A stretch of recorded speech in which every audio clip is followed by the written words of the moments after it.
Valley Bruin, two-time All-American there in Westwood. And Stacy, of course, and close to both of our hearts, Bill Seward, Gareth Reese with you, is the fact that Ashley's in-laws, hammer throwers Jim and Heather Stacy, all three could be at the Rio Olympic Games. Wonderful. Oh. And I just love watching the hammer throw because it's so potentially destructive with that cable and handle on it. The big ball at the other end. We're up for some destruction here, I think. Yeah, there's going to be some collisions. Methinks Canada in red, the USA in white. Happy to be here at West Hills Stadium in the city of Langford. Alongside Hall of Famer Gareth Reese, I'm Bill Seward. Glad you could join us for this Canada Women's Sevens. And you saw Ashley Stacy grabbing the ball. She's going to have the first boot at it. The USA, Gareth, kind of surprising that they put together a rout of Australia. 29-10 was the final, and maybe not even that close in the plate semifinal. No, Coach Rick Suggett got into him, and they did the job. James and Boulevard will be in the middle. Hugely contested, great rivalry. These teams know each other very, very well, and this should be fantastic. Set to go. Stacy sends it skyward as Falayan collides, and it comes off to Brittany Ben. Stacy with the give right side to Jeslyn Landry. She wheels it back to Kayla Malessi. Taryn Packin there, but Malessi says, I can go a few more meters this way. Toward the center of the field. Russell to Landry. Stacy with Perella, and the captain's calling her own number. And we have 7 and 60. We may have 5 in about 20 seconds.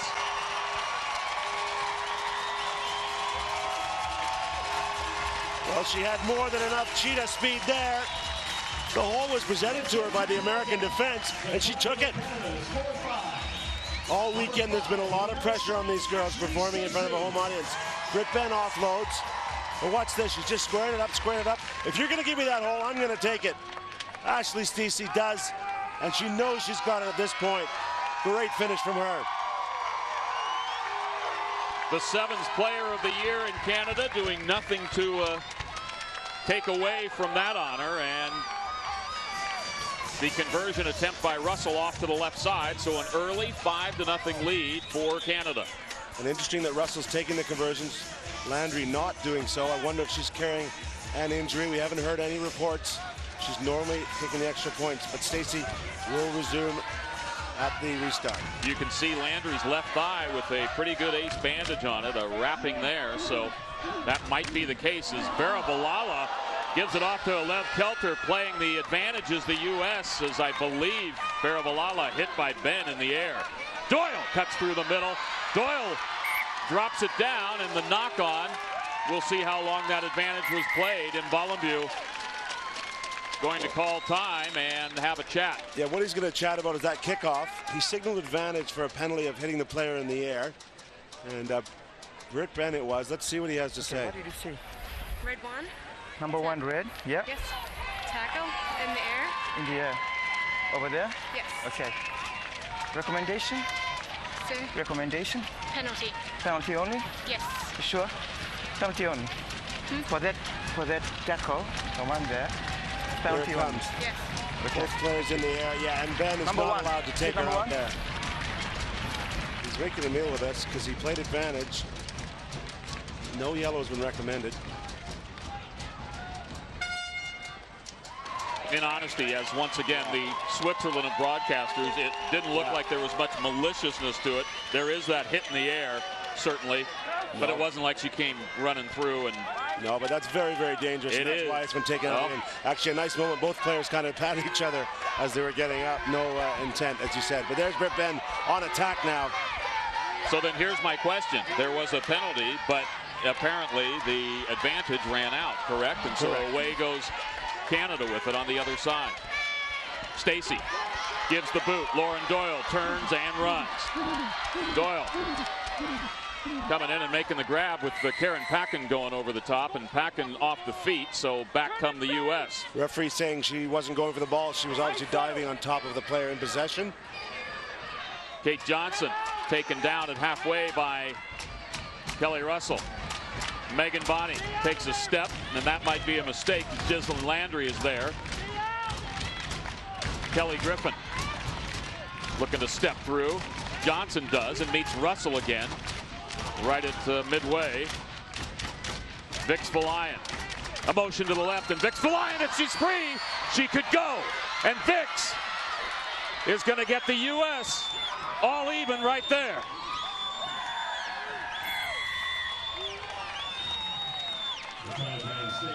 Well, it was a route run for the USA right through the middle. They tried 3 or 4 times, and then Falayan got through. Important conversion here for Kelter.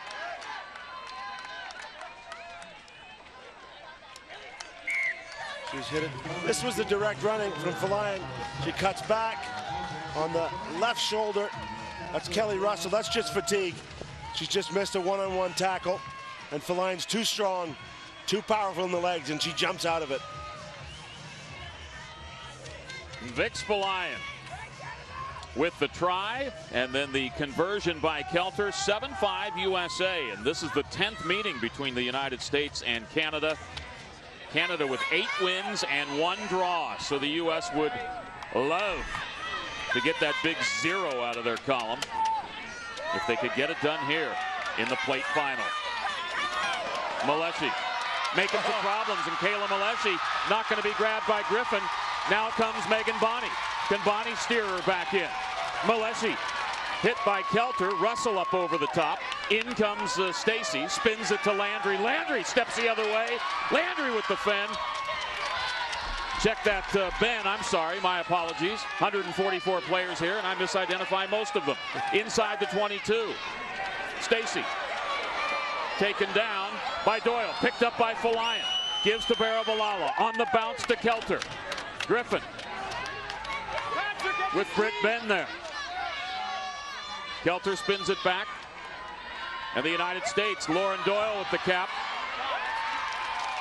Karen Packin coming across to make the tackle. Barabalala to Griffin.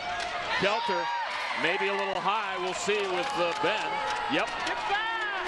And back comes the United States. This is fierce stuff at the moment, Billy. Megan Bonney the kick. Off to Falayan, and Falayan's running again.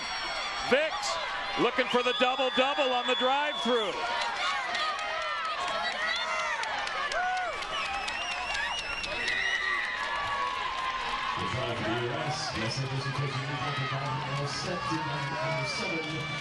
Well, compelling stuff. Falayan again. This time receiving the offload and takes the outside. Maleshi can't grab the jersey. And then straight through. I gotta say, Bill, I'm surprised she's not working harder to get to the middle of the field to make this conversion more kickable. Last night, that game was lost on 2 missed conversions. A 19-15 contest going Canada's way at the end of pool play last night. And Barabalala sends it up and through. Oh, great strike.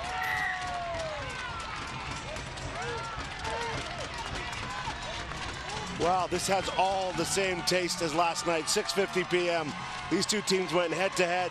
U.S. went up in that one, and Canada clawed their way back. The challenge is set. Canada will need to do the same to come back and claim this plate final.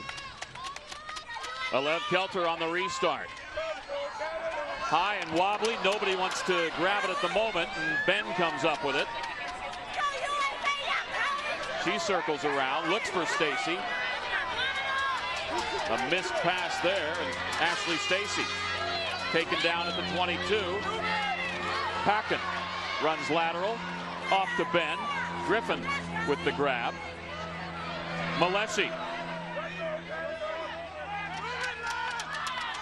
And Ben to Russell, back into the center, and Landry to Farella.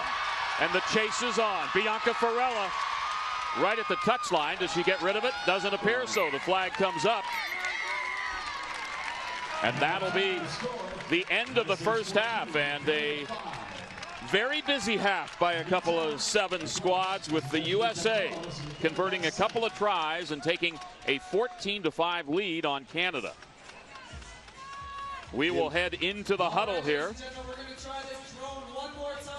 The Americans rewarded for some really stiff defense, some good turnover ball. And once Folayan got her hands on it, it was trouble for these Canadian girls. They're going to take a couple of seconds here to regroup. And then Big John Tate, former 15s international, will pass on some words. And we'll do last our play breathing. is more like it, right? We get to that 15. We got time to get it through the hands. Let's get it through the hands. We keep challenging them, just a step away from scoring there. On defense, ladies, when we get the connects, right, we've got to stay. It needs to come up on that on the black side, right? Backside, the backside. Come up and shut the door on them.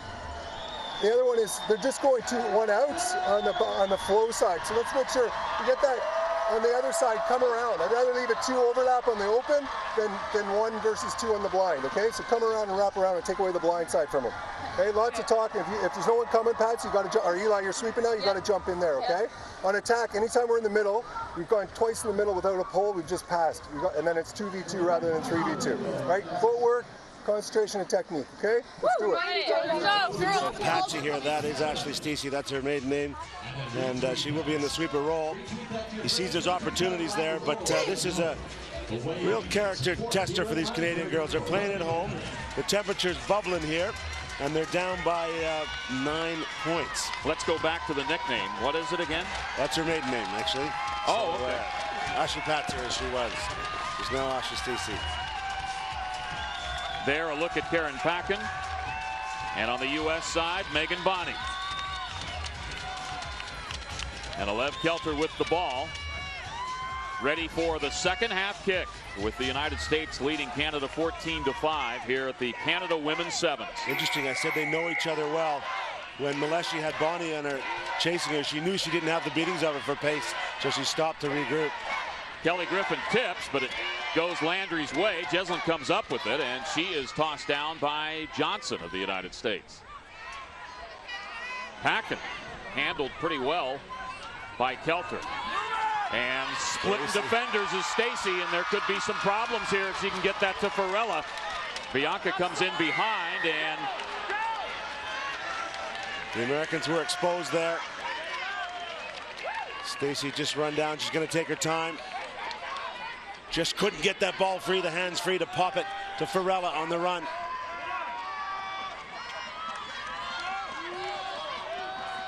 Canada sets up. Stacey takes a look, and here we go. Landry.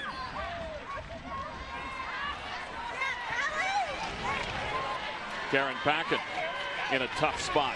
The Americans doing exactly what England did and taking the space away from the Canadian girls. Stacey with Maleshi, and circling around there was Alyssa Allery. Meanwhile,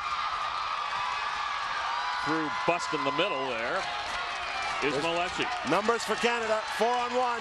Got a bunch on the outside. Landry on the motor. Farella comes in from the side, and the U.S. able to stop it up for a sec with Alev Kelter. Now they'll go to the left side. What's there? Maleshi outside to Russell. It's going to be Russell, the big carrier for Canada, to the corner and circling in.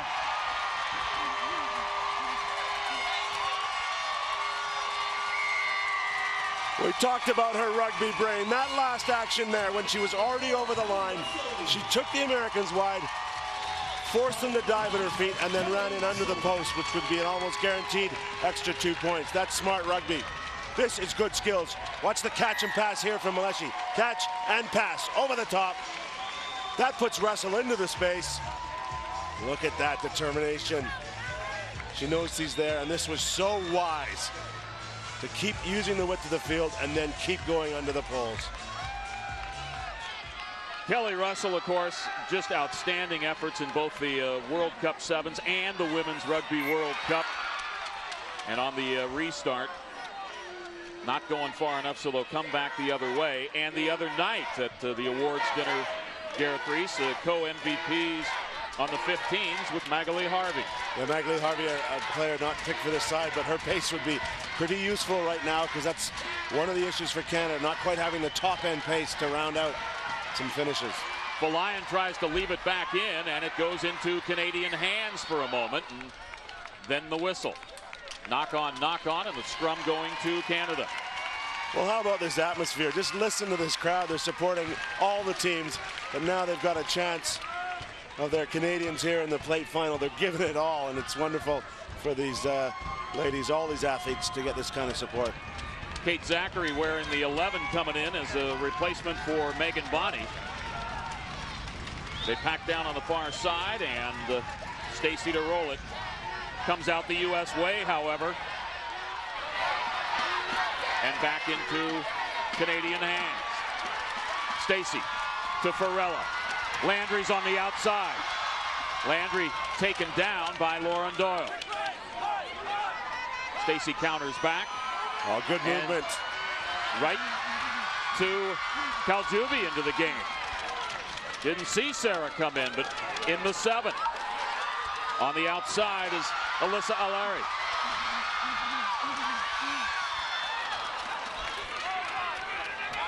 Better shape from Canada here. Good 7s at this moment. Got the setup on the side. Malesi outside to Landry. Landry, tackle needs to be made by Griffin. It falls forward, and with the knock on, they'll come over here near side for the American scrum. Good 7s, good width, but great defense from the U.S. once again. Landry's not been able to find the space in his last 3 games. Teams are coming up on her. I think Bianca Farella for the Canadians is someone who's got to put her hand up. She hasn't been scoring tries at her normal rate, and with everyone else being marked out of the game, she's going to need to. And right now it's danger time with Faloyan in the back there and Bonnie lurking. Doyle splits defenders, and Lauren Doyle, who has some pretty good pace. Kaljubi after her and heading toward the corner. Allery taking the angle, but it's not going to happen. As you see Lauren Doyle going the distance, big time yards for the USA. Number 6, Lauren Doyle. Painful stuff for that crowd to watch, as Alyssa Allery was not going to get there, and Lauren Doyle, as she's done right from the first game, once she gets through, she's unstoppable. Look at that form. She knows there's no one on this Canadian side who can catch her. She strides it out the whole way. The former trackster went to Eastern Illinois, came onto the squad in Dubai in 2012.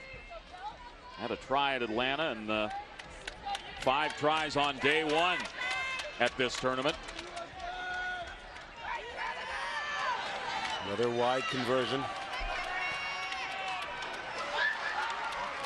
So a small lifeline for the Canadians. With the missed conversion, as you see, the tries at Langford, that's pretty good effort. I know Elliot Green is having a tournament and then some, but when you have Doyle and Falayan right there, the U.S. heading up was Thomas in the air, didn't get it, and Stacey comes up, finds Allery with the fend, and if they can get it back the other way, there might be some running room here as the United States trying to reorganize defensively, and Canada.